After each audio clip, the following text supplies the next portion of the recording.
Welcome to Telugu భూమి news channel. నేను సుమలత.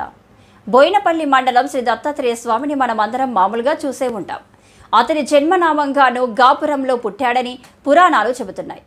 కానీ ప్రపంచంలోనే ఎక్కడా లేని విధంగా తెలంగాణలోని ఉమ్మడి కరీంనగర్ జిల్లా బోయినపల్లి మండలం వరదవెల్లి గ్రామంలో దత్తాత్రేయుడు రాహుశయుడై వెలిశాడు. దాదాపు 7 శతాబ్దాల క్రితం వెంకట అవధూత ఇక్కడ రాహుశయన దత్తుడిని ప్రతిష్ఠించారని చరిత్ర చెబుతుంది.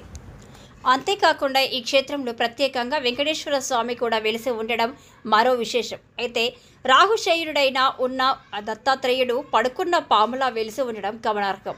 అత్యంత చారిత్రాత్మక నేపథ్యం ఉన్న ఈ క్షేత్రం కరీంనగర్ సిరిసిల్ల ప్రధాన రహదారిలో మిడ్ మానేరు బ్యాక్ వాటర్లో ముంపునకు గురైంది. అయితే మధ్య మానేరు ప్రాజెక్టు నిర్మాణ సమయంలో ఈ క్షేత్రాన్ని వేరే చోటకు తరలించేందుకు అధికారులు ప్రతిపాదనలు తయారు చేసి నిధులు కేటాయిస్తామని ప్రకటించిన స్థానికులు మాత్రం ఒప్పుకోలేదు. ఎత్తైన ప్రదేశంలో వెలిసిన ఈ క్షేత్రంపై 3 వేప చెట్లు కూడా ఉంటాయి. ఒక చెట్టు ఆకు వగరుగా, మరో చెట్టు ఆకు చేదుగా, ఇంకో చెట్టు ఆకు తీపిదనాన్ని అందిస్తుంటాయి.